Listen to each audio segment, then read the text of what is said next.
And Leeora Black, many of you will have already heard her twice. So, is there anything more she can say? Well, I assure you there's a lot more that she can say, and especially in the area of communication. Certainly, her name is one of the most prevalent in Australia about corporate social responsibility. When we were asked by a client earlier this year to review some of the leading thinkers and leading methodologies in Australia to measure and evaluate corporate social responsibility, the first brochure that they threw on our desk was one for the Centre for Corporate Social Responsibility, which is Leeora is managing director for that company. And then everywhere we went, everybody said, oh, and by the way, you have to talk to the Corporate Centre for Social Responsibility. So even though Leeora probably doesn't know that, we did. So the work that they do is a benchmark in this area. And without further ado, to get on with the program, let's have it, Leeora. Thanks, Annabelle. I'm completely overwhelmed by that introduction. First of all, because I had no idea the second thing you're talking about.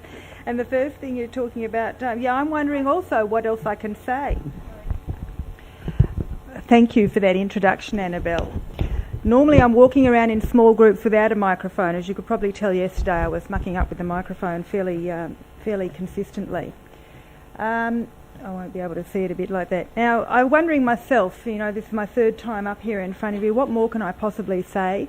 Also, I was speaking in another stream earlier this morning, which means I didn't have the benefit of being able to be in on this session right from the beginning, so I can't contextualise what I'm about to say, and so I may well be about to do something which comes in the category of teaching grandmothers how to suck eggs or whatever that is. So I'm not sure if I'm going to be going down that path or not.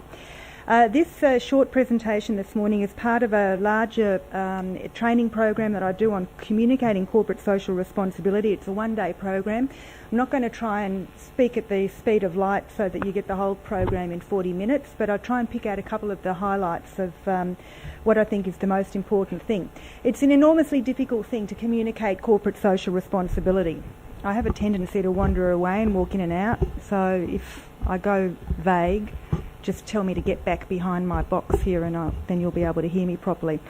But it is a huge challenge to communicate corporate social responsibility. There are a lot of companies who are doing really great things in the corporate social responsibility space, and it is very tempting for managers to say to themselves, if only people knew what we knew about us, they would love us too.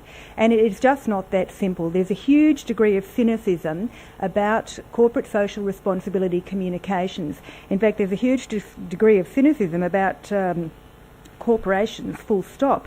And there's a number of surveys that have been run over the years which are all coming up with pretty consistent findings. The Voice of the People survey in 2002, which was done by the World Economic Forum, and I'll show you some data from that in a moment, showed that 44% of people say that trust in business leaders is declining because they don't do what they say, they're self-interested, they're secretive and they're arrogant. Well, how charming is that? I'm sure we all want to be thought of as being secretive and arrogant. The Morey, that was an international poll. The Morey poll in the UK in 2003 found that 92% agreed that it's fairly or very important that their employer is responsible to society and the environment. That's a finding that you might want to take with a grain of salt. I mean, who is going to say, I really don't care if my employer's a dog, I'll work for them anyway? Most people do want to work for socially responsible corporations, but nevertheless the trend of the data is still in the same direction. And just a few months ago in Australia, we had the Eye on Australia poll, which said that 64% of people think that big companies have got no morals.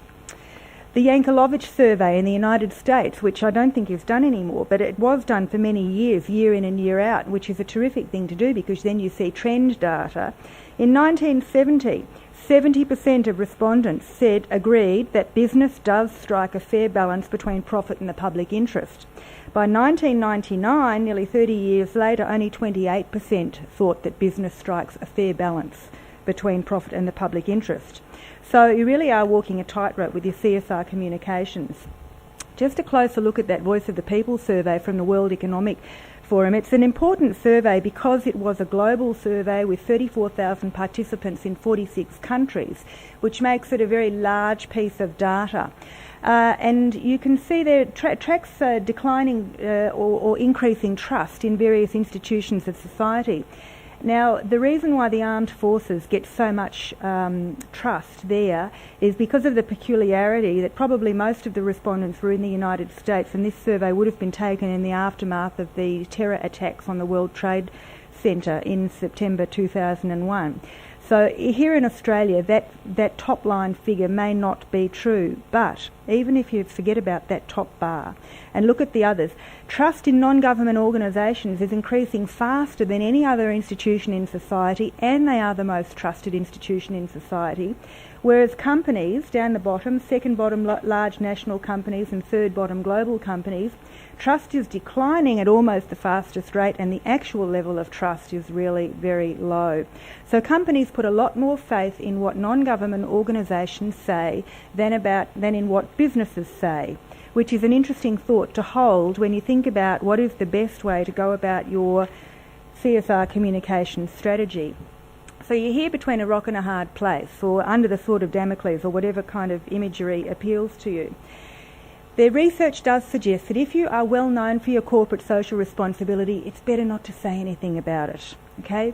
Because of that Shakespearean thing, methinks she protests too much. You know, so that's where the saying comes from. It's like you don't quite look legitimate. Even if you are doing the right thing, it's not quite legitimate to really talk about it. You can't blow your own trumpet.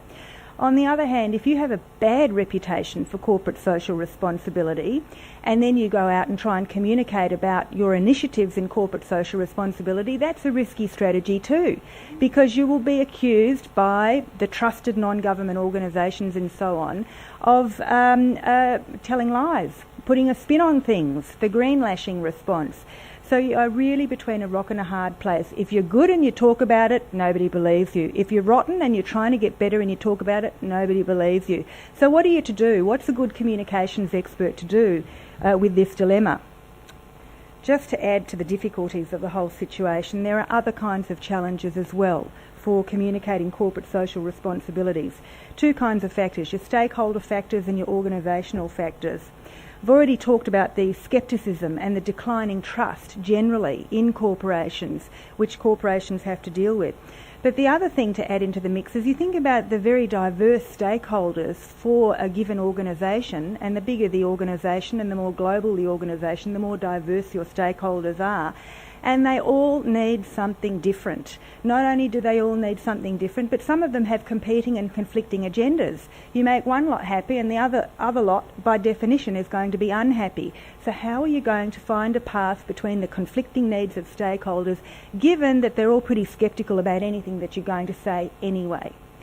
Then you've got lots of organisational factors just to really make it challenging.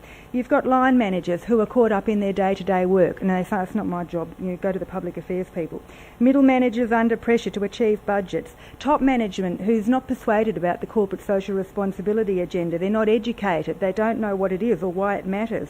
Sales and marketing people who are worried that the CSR budget is going to detract from their spend on marketing. They may see it as a threat. They may even have objectives that are in direct conflict with social responsibility objectives, if they are on your side, but they're running away with the game a little too much and really in conflict with you.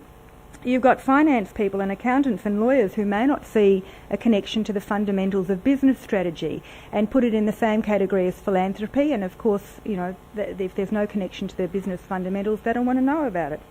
And then you've got the old guard in the organisation, and they remember the pre-CSR days, and the way we did it in my day was like this and like that, and if it was good enough for us, it should be good enough for you. And so you've got some resistance there from the old guard who says, well, we never needed it then, why should we need it then? Now, we're still the good guys.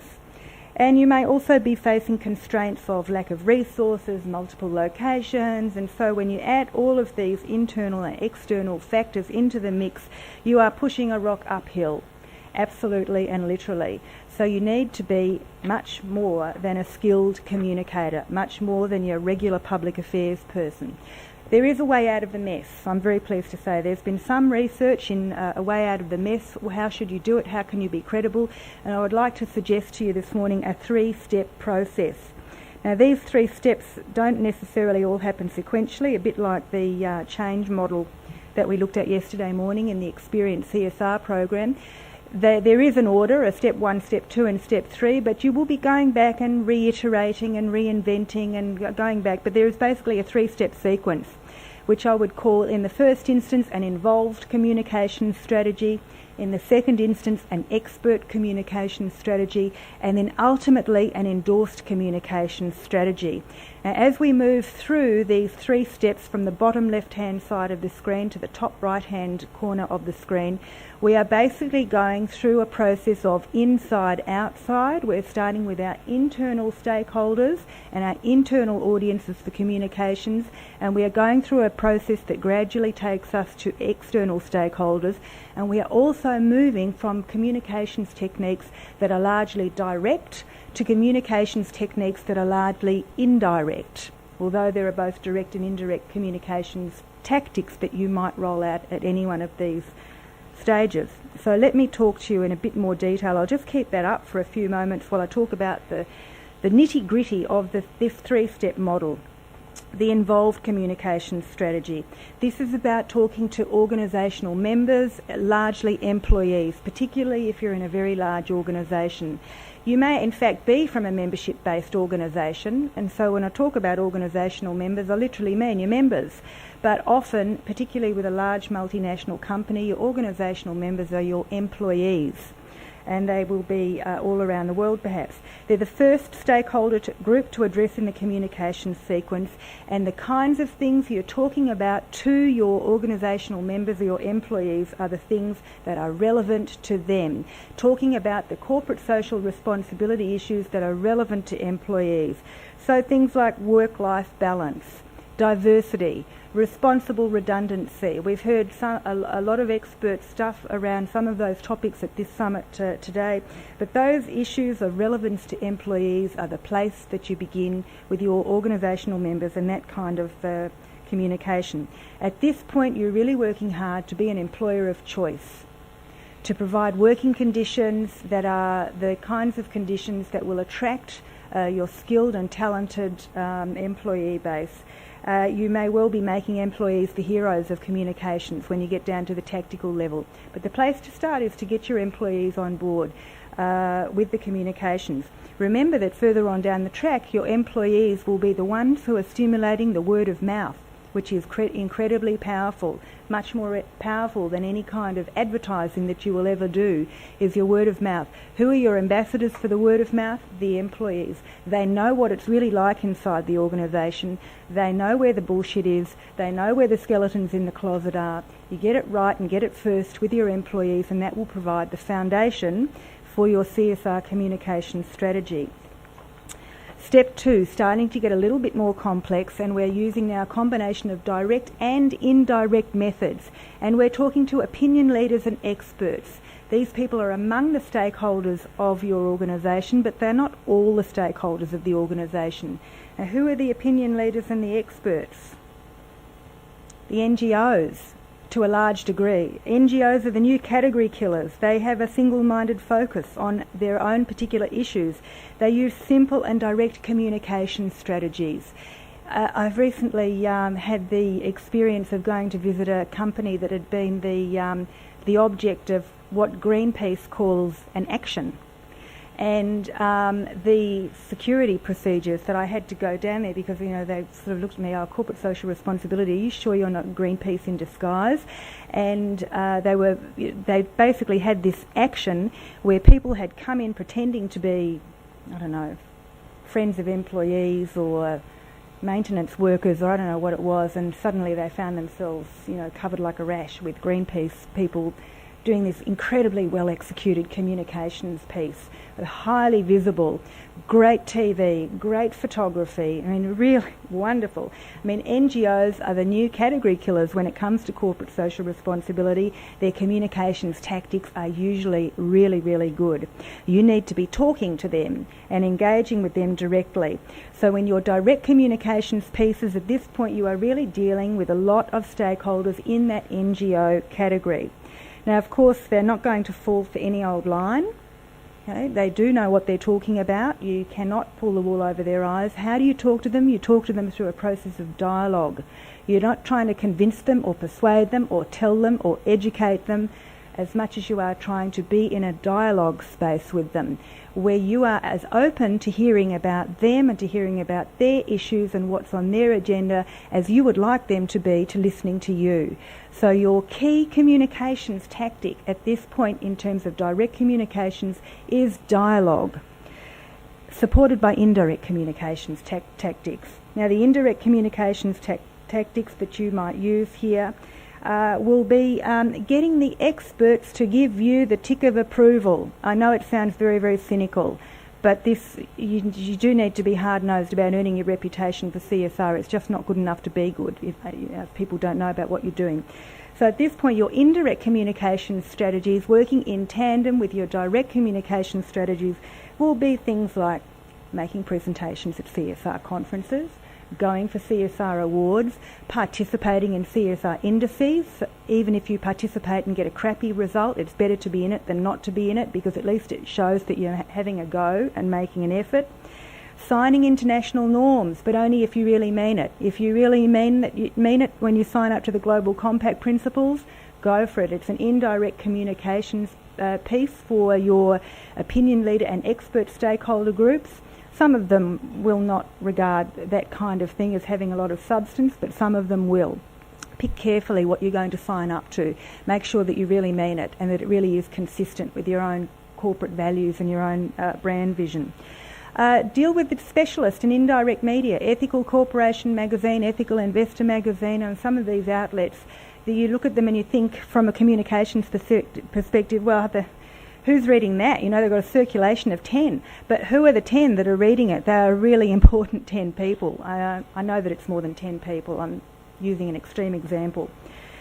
So that would be in a nutshell what you're going for. Also in that category of your opinion leaders and experts, it's not just your NGOs, but it's also members of parliament, business media, investment analysts.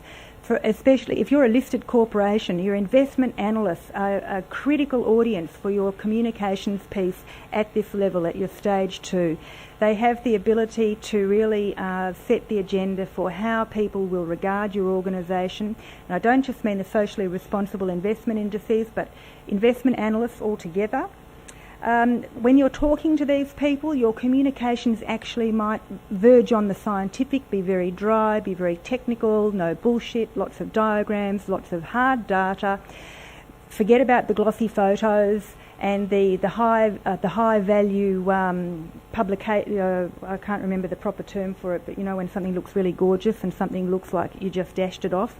Sometimes looking like you just dashed it off is more effective than putting lots of money into the high-end quality publications and videos and DVDs and something with this particular group. Okay, so they will often require very detailed information, which is well beyond what ordinary stakeholders like customers and employees might want. They really want lots of detailed scientific information, no hard data. So some of you may have well picked up some GRI compliant social reports and looked at them and thought, you know, like BHP Billiton, the web-based version of their latest GRI compliant report's nearly 400 pages. And you think, who is going to read 400 pages? Probably no one person will read the entire 400 pages except the proofreader. But there will be very detailed information in there that certain stakeholders are looking to pull out, and it needs to be available to them. One of your key communications tactics with your opinion leaders and experts is that social report, your GRI compliant, independently assured report. Very important. When you think about preparing your social report, and you're often struggling with the issue of, well, who is the audience for this? And it seems that the audiences are so diverse and so broad, and it's got to be all things to all people. Certainly there is stuff in that report that is of interest to all kinds of different stakeholders, but the real communications target for that very detailed report is the opinion leader and expert category of stakeholders. They're the ones who want the information. Now, it might well serve some value for customers and employees as well, or there may be versions of the report that you need to produce for those other kinds of stakeholder groups. But the full-on, detailed, nitty-gritty, scientific, hard data report is very fair and square targeted at your opinion leaders and experts. Step 3, the endorsed communication strategy. We're getting more and more indirect as we go. We've got direct communications with our organisational members, a combination of direct and indirect communications methods with your opinion leaders and experts. When you move to the endorsed communication strategy, you are basically waiting for other people to talk about you. And there is much less control over that kind of strategy. One good way of managing this kind of endorsed communication strategy is basically let your products do the talking. Don't come out and tell everybody what a socially responsible company you are. Make socially responsible products and services.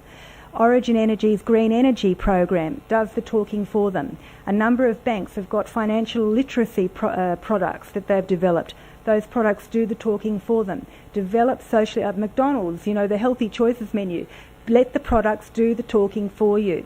That's what I mean by the endorsed communication strategy. Now, you may well need to put in some direct communications to explain the detail of the products, but what you are doing is talking about the products, not about how great the company is. So in that sense, it's an indirect communication strategy. And that is the key to avoiding the appearance of being self-serving in your CSR communications things.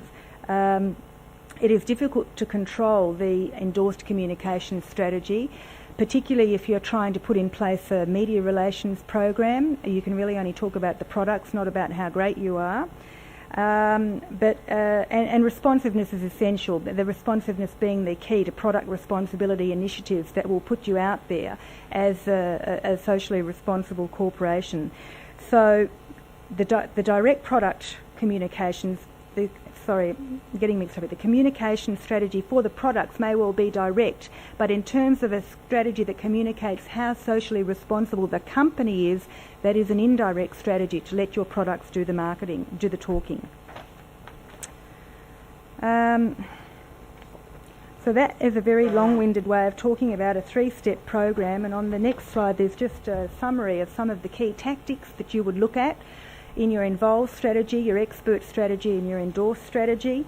Your involved strategy is always direct, related specifically to the activities that the employees are concerned about, using a lot of traditional employee communications tools, newsletters, meetings, intranet, whatever. Your expert strategy is relying on that combination of direct and indirect, and you really need a very well developed dialogue capability to be able to step up to that challenge in an effective way. It's not about telling NGOs how great you are, it's about finding a shared space for a conversation on issues of mutual concern and discovering your shared values with some of the NGOs that are primary but not only ones amongst those groups. And then the endorsed strategy, moving direct, actions speak louder than words. And to really just to summarise, I mean, some of these do's and don'ts are very applicable no matter what you're trying to communicate, whether it's a corporate social responsibility program or anything else at all. But do think about the stakeholders and what they want to know rather than what you want to tell them. Keep it factual, no bullshit, no rubbish, be humble. And don't imagine that corporate social responsibility programs are at any stage or in any way some kind of cheap publicity. It is not just the latest word for good communications.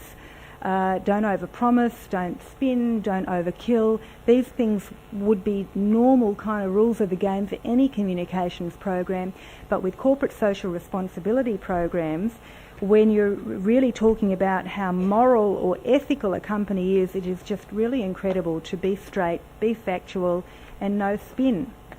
And I say all of that to you with, I should have kind of prefaced, I guess, with a story of why am I so interested in CSR and communications? How did I get into it in the first place?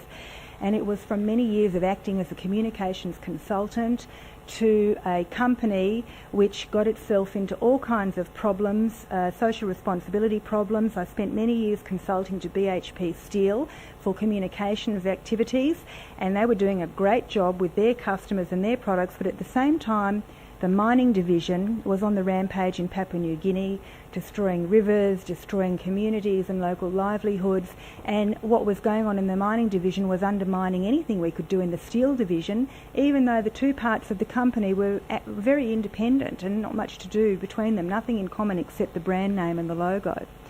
And that got me interested in the whole business about corporate social responsibility, that it's not enough to tell people that you are a good company, you just have to be the good company. I'm very happy to take questions, challenges. Yeah, thanks.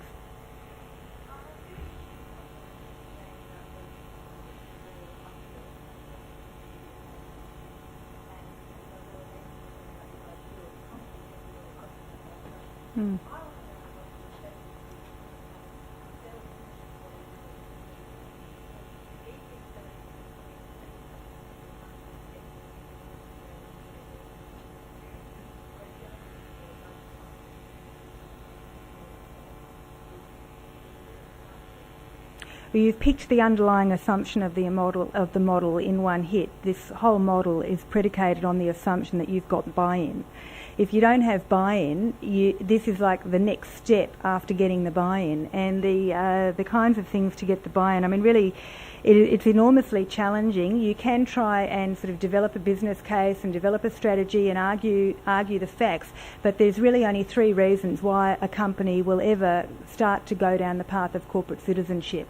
One reason, they've had a crisis, okay? And there's nothing like a crisis for concentrating management thinking on how to get themselves out of it.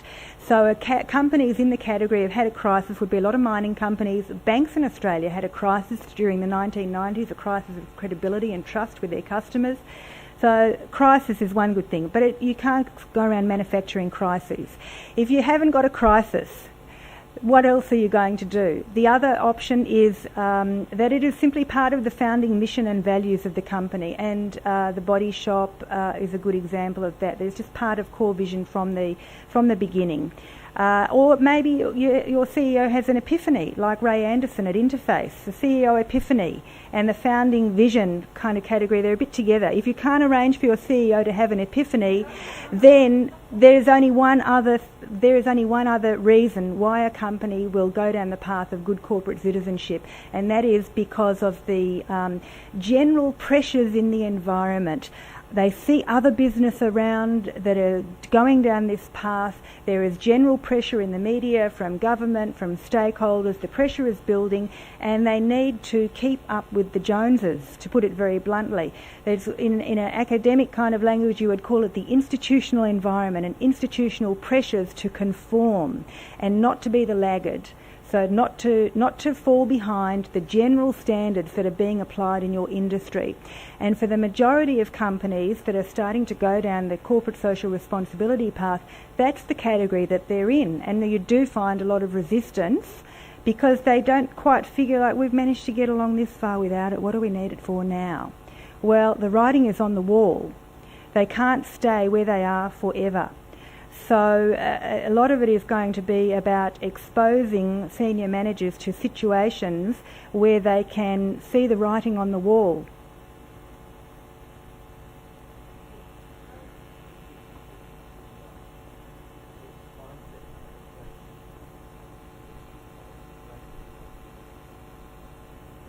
I think the momentum is gathering. I think that there's been a number of companies that have been well on this path for quite a few years, since the early mid-90s, and that the momentum is gathering, and that you tend to see it working at an industry level more than with individual companies. So certain industries will start to collectively address these issues, and we saw it in Australia perhaps in the earlier stages with the mining and extractive industries, We're seeing it now with the banking industry. We saw, first of all, Westpac, then we see ANZ and National Australia Bank pretty much out of the starting blocks around the same time. We're still waiting for the Commonwealth Bank to do a whole lot about it. And we've got the second-tier banks now that are starting to step up and creating more pressure on the big banks as well. So we see those two industries. Then we see another set of industries around utilities, electricity, water. Been dealing with these issues with other words, using other language for many years, and now starting to address it more. So I think rather than look at business as a whole, it's sometimes easier to see what's happening if you think about industry sectors and try and identify where is the next, what is the next industry that's going to take this up, and often the next industry that will take it up is the industry that's got the crisis or the brewing crisis, the emerging crisis, even if it doesn't affect all participants in the industry equally. Yeah.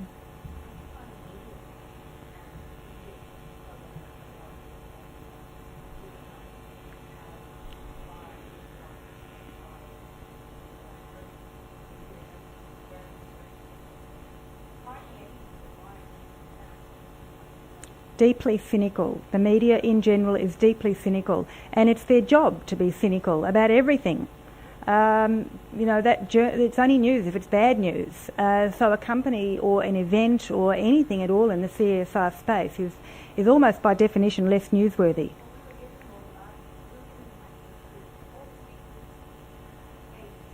Mm.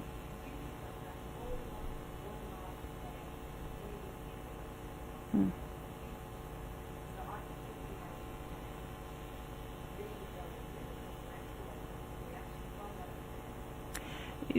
Some of those difficulties that you face are general communications difficulties with getting publicity for a product rather than a newsworthy event or action or something, and it will often be easy to try and get attention around the activities of a particular company rather than the fact that there's a conference or a workshop or a seminar or something.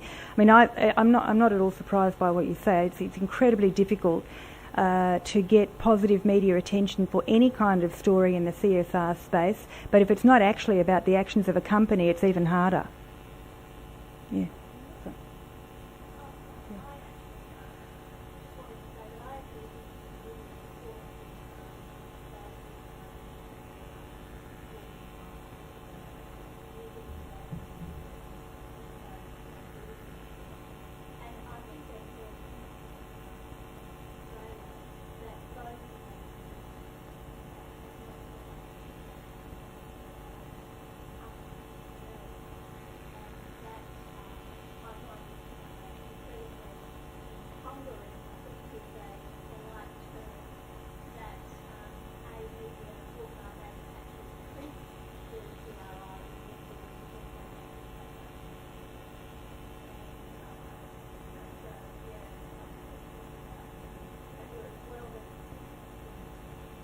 They want the bad news stories, but just as an anecdote, a little aside, one of the things that the Australian Centre for Corporate Social Responsibility does is run lots of workshops that are about capability development, and we do lots and lots of programs, and in order to be able to market our workshops we need a good mailing list.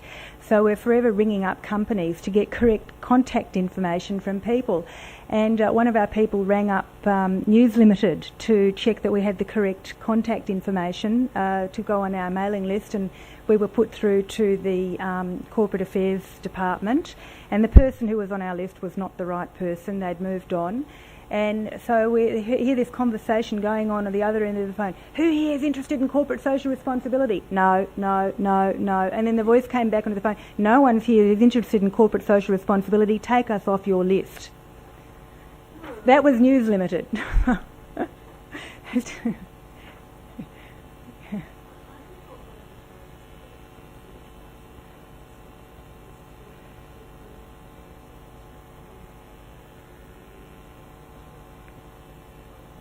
I agree.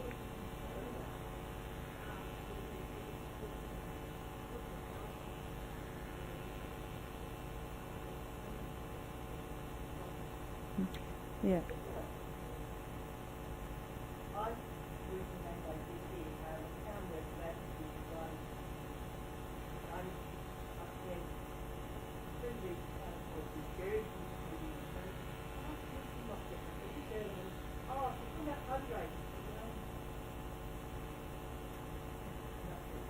There are a couple of journalists in Australia who really have tried to step up to the plate and who do have a more sophisticated understanding and are open to conversations about corporate social responsibility. But you can't just take it for granted that that means that they're going to publish any press release. You have to still approach them with the respect that you would approach any journalist.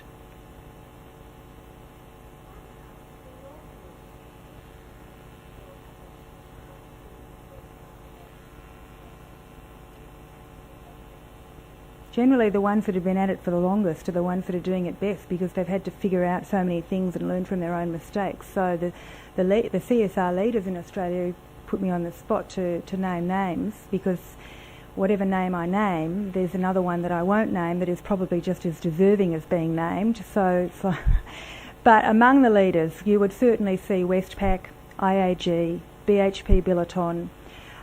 They would be kind of, I suppose, among that core group that is doing it very, very well and has been doing it well for a long time. Rio Tinto. When you're talking banks, mining companies, insurance industry, then you've got a whole new swag of companies that are some way down the path and are starting to get credit for it, and I would include in those Origin Energy, AGL, a lot of the water utilities. There's probably lots of others. So if you think your company is doing really well, and I haven't mentioned your company's name, I apologise in advance, but there are some good examples here. Oh, bad examples. I'm a consultant. You want me to name the bad guys? Well, every company can fumble. What can I say? Every company has the capacity within it to fumble and also the capacity within it to do really well.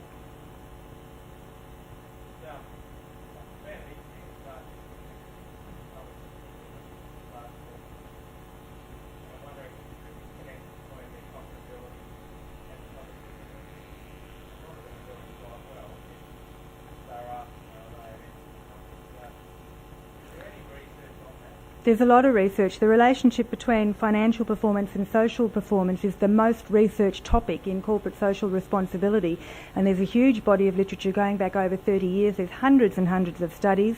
They suffer from all kinds of methodological problems, but overall the body of research there suggests that there is a positive relationship between social and financial performance, insofar as if you are not socially responsible, you'll pay the price. But if you are socially responsible, you're not necessarily going to see an up in your share price or your profitability, but it's like a protection thing against the downside. So at worst, you will do the worst thing you can say about the relationship between social and financial performance is that it won't be bad for you. But how good will it be for you? You know, it's like an insurance policy in a lot of ways.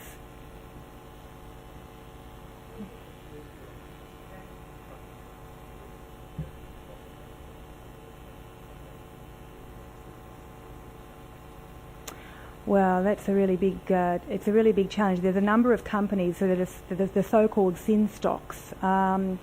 And one wonders how can they address it, and ultimately they need to address it through product responsibility. There's always the argument against the freedom of an individual to choose to live their life in the way they want. If they want to drink, if they want to smoke, if they want to gamble, they should be. You know, this is the society of the individual. They should be free to do it, but we also need to balance that against the good of the individual. And companies in general, and I'm not speaking about any particular company, but companies in general should be addressing corporate social responsibility through product responsibility initiatives. Okay. Well, I think they're pumped you for questions.